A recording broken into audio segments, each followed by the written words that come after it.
May of 1622, Constantinople. An 18-year-old sultan is being dragged through the corridors of his own palace. Osman II, the young man who had dared to reform the Ottoman Empire, now screams as soldiers haul him towards the dungeon. Within a few hours, he would be dead, but it wouldn't be a swift death. No honorable decapitation awaited him. What transpired that day was so brutal that Ottoman historians tried to bury the details for centuries. How did a sultan who commanded territories from the Black Sea to Egypt end up tortured to death by his own soldiers? Why did they choose such savage methods? And what did this execution reveal about the true power of the Janissaries at the very heart of the empire? If you appreciate history documented like this, then please subscribe to the channel. It's the best way to support our work. And let us know in the comments which city you're tuning in from. This script is thoroughly researched and factual, drawing upon the accounts of contemporary Ottoman chroniclers and palace records. Now, back to the story. Osman II ascended the Ottoman throne in 1618 at the tender age of just 14.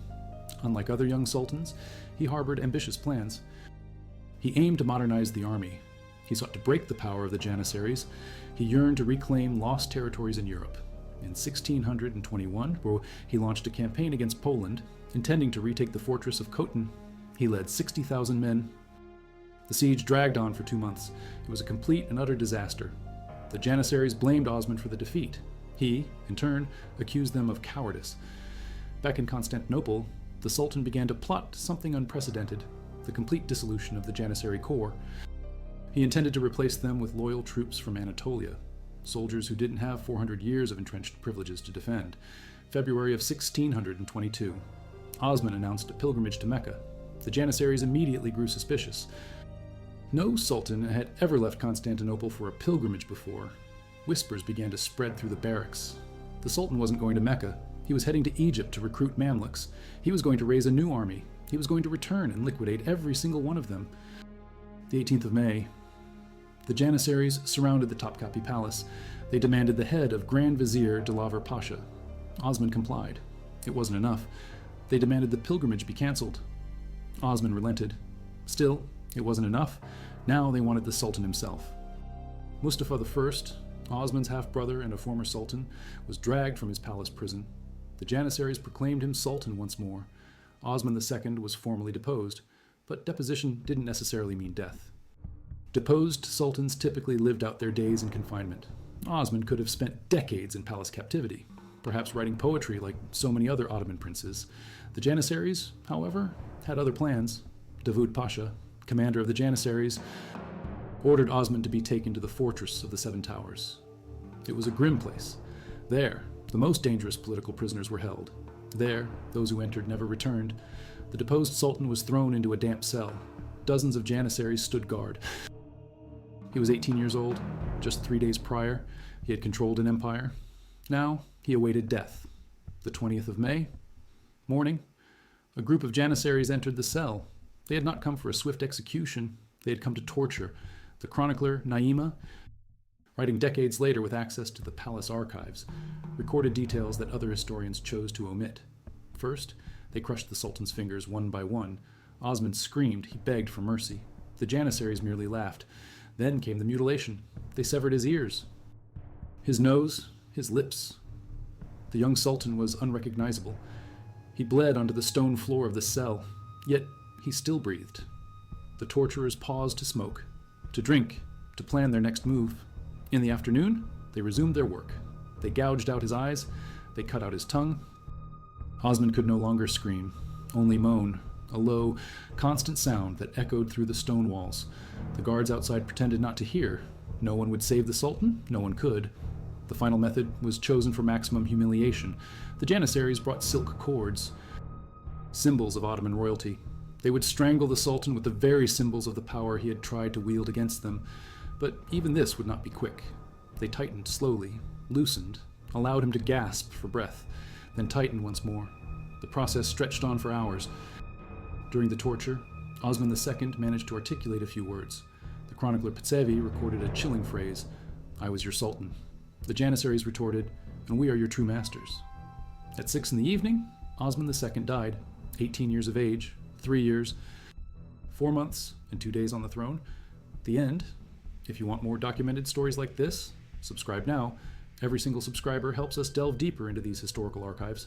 And let us know in the comments which city you're watching from. The body was left in the cell for 2 hours. The Janissaries needed to decide what to do with the remains.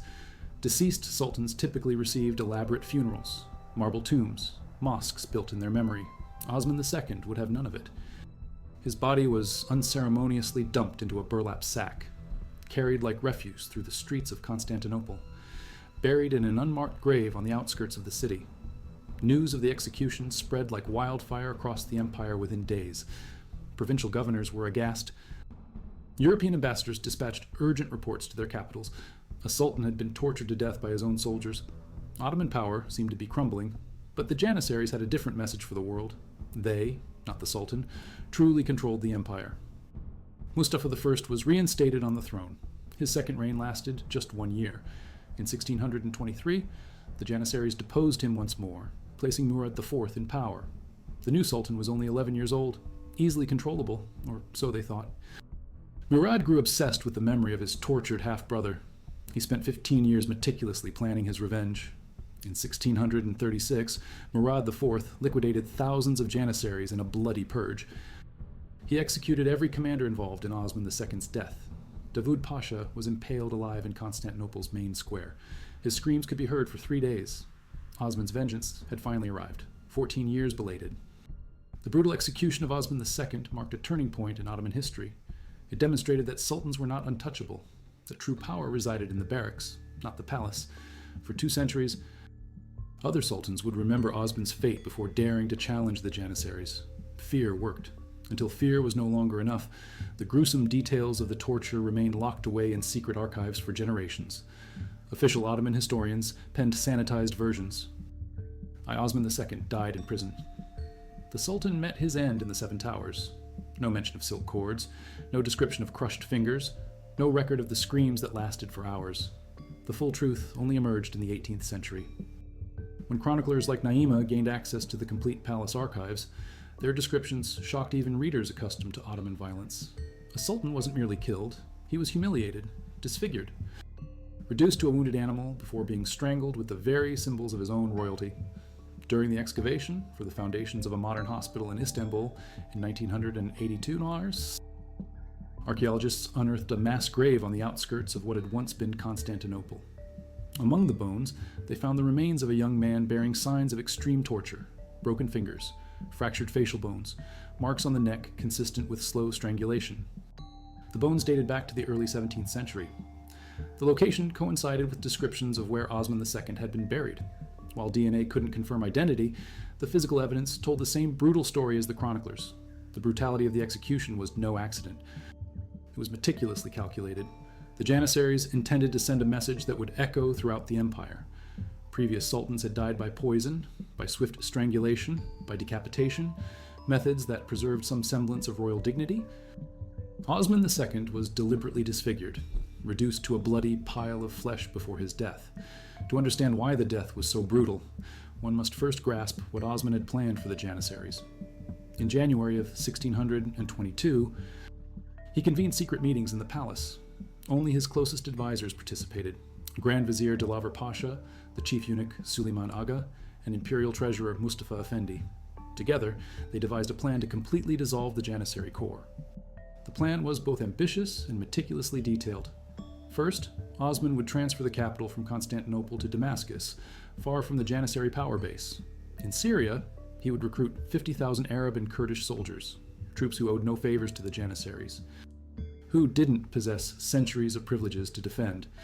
Then, he would return to Constantinople with this new army and liquidate the Janissaries one by one. The details leaked.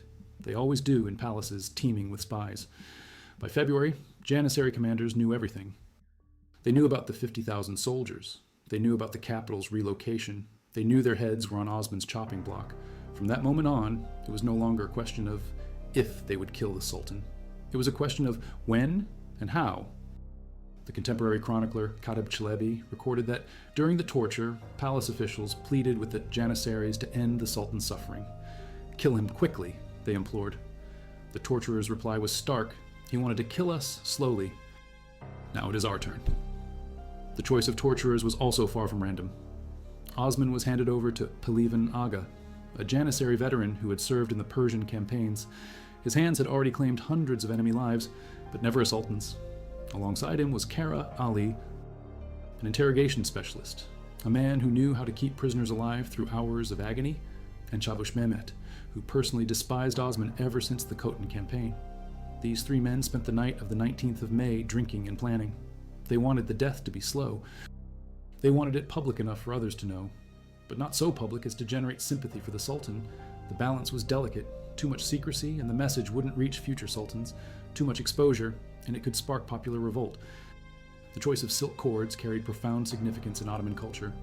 Silk represented imperial luxury, absolute power, the gulf between ruler and ruled. By using silk to strangle Osman, the Janissaries perverted the ultimate symbol of royalty. They transformed it into an instrument of execution. It was a deliberate act of desecration. The Sultan died hanged by the very emblems of his authority. During the 3 days leading up to the execution, Osman tried to negotiate his freedom. He offered full pardon to the rebellious Janissaries. He promised to increase their pay. He swore never again to attempt to reform the military corps. The Janissary commanders feigned considering the offers. They let the Sultan believe he might survive. It was all part of the psychological torture. Hope made the final despair all the more bitter. Mehmet Aga, commander of the palace guard, attempted to organize a rescue. He gathered 200 loyal soldiers near the Seven Towers on the night of the 19th of May. They planned to attack at dawn, to free the Sultan, to escape to Anatolia, to form a resistance against the rebellious Janissaries. The plan leaked. The 200 were surrounded and massacred before sunrise. Their heads were piled high in front of the fortress's main gate. Osman could see them from his cell window.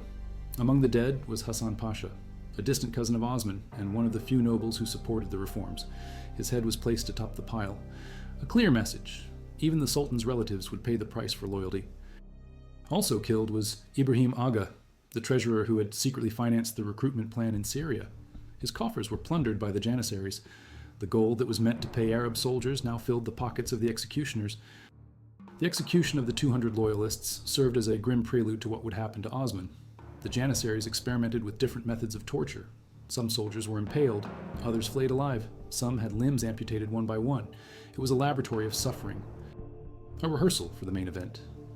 Throughout the early hours of the 20th of May, Osman heard the screams of the men who had tried to save him.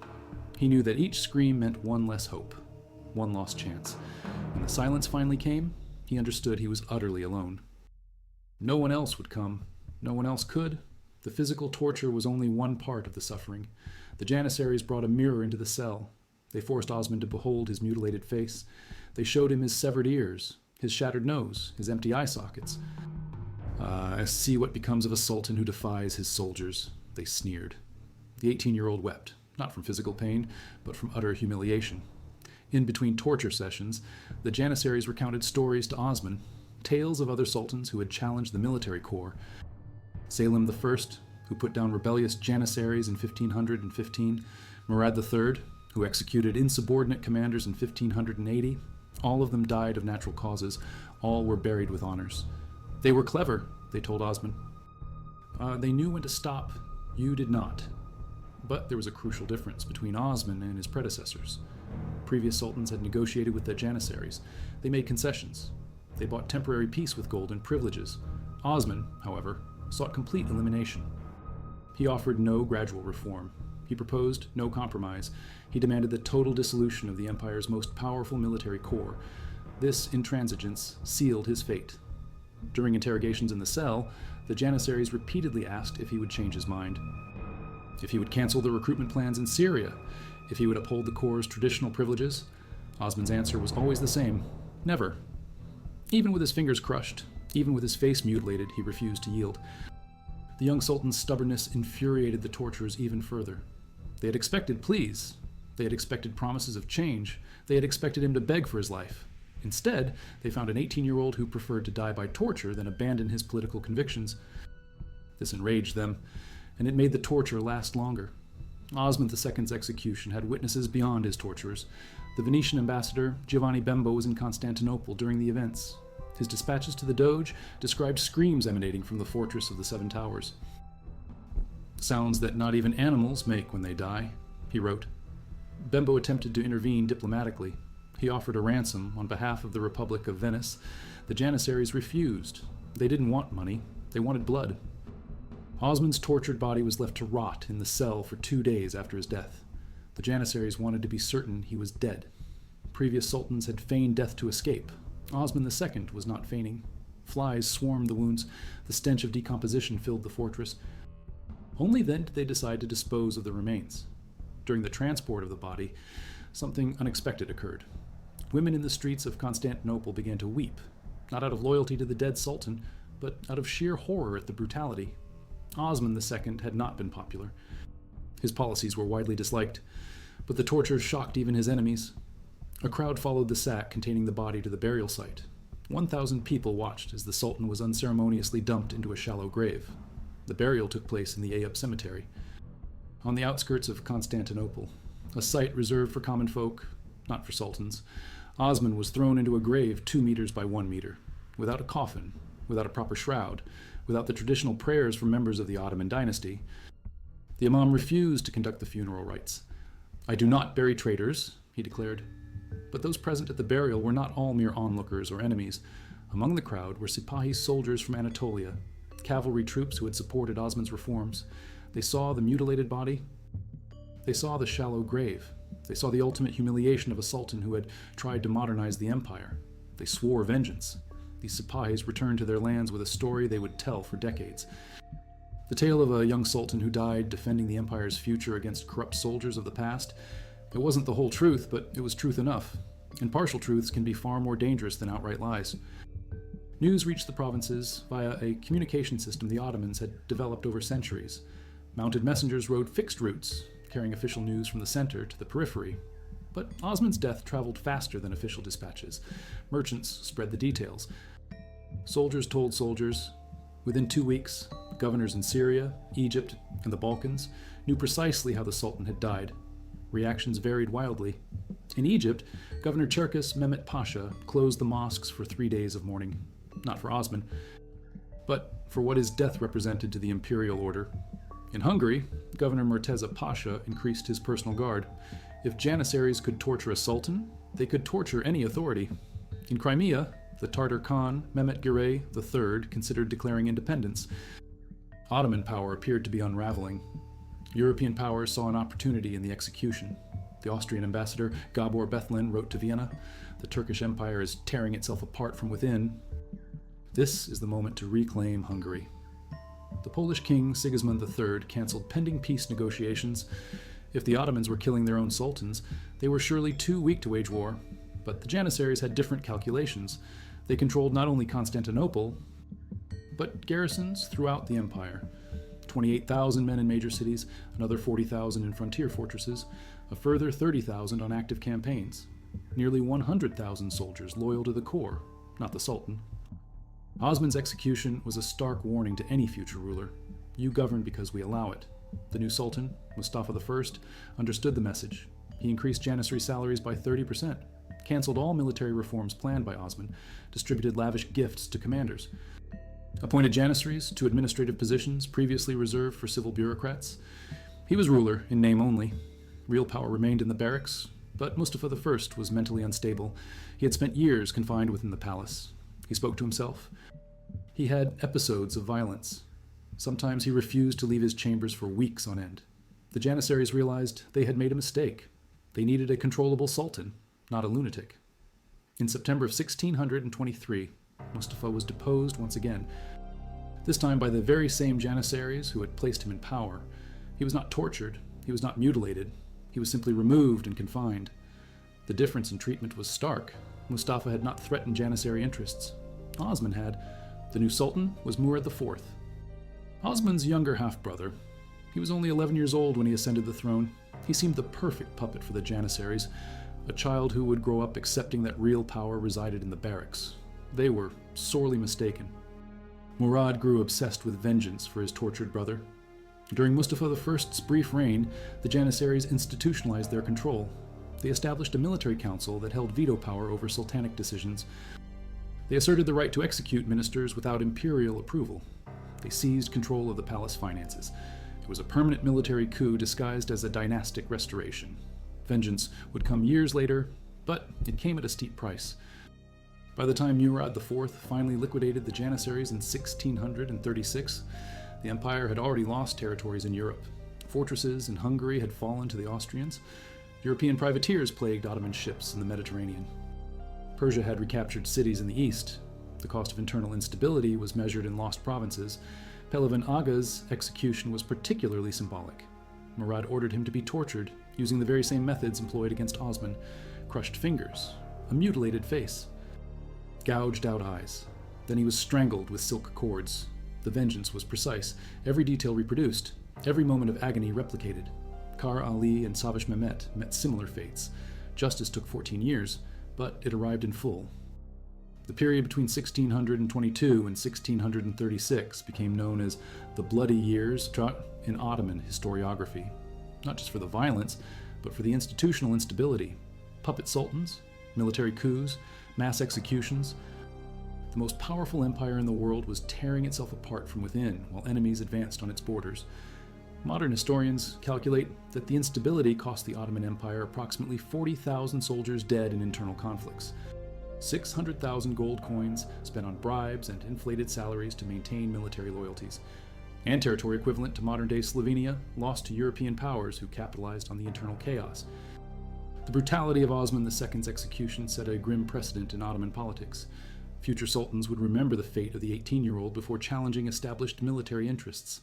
Fear worked for generations, until a sultan wiser than Osman finally broke Janissary power in the 19th century. But the legacy of the execution extended beyond mere fear. It forged a mythology around Osman II that grew with the centuries. Ottoman poets penned verses about the young sultan who died defending reforms. Later, historians portrayed him as a martyr for modernization. The reality was more complex, but myths are often more potent than facts.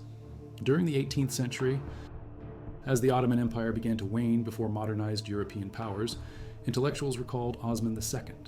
They argued that had his reforms been implemented, the empire would not have fallen behind. Had the Janissaries not resisted modernization, the Ottomans would still dominate. It was counterfactual history, but it influenced generations of reformers. In the 19th century, when Sultan Mahmud II finally dissolved the Janissary Corps, he invoked the memory of Osman II. He declared he was completing the work of the young martyr. When the last Janissaries were massacred in 1826, Mahmud visited Osman's grave. He laid flowers upon the unmarked burial site. He murmured prayers for the tortured sultan. Vengeance had arrived, 2 centuries belated. The burlap sack rotted away centuries ago. The silk cords have long since vanished. But the bones remember: 18 years old, 3 years on the throne, 6 hours of agony, a lesson that echoed throughout the Ottoman Empire. Defy the Janissaries, and they will make your death last.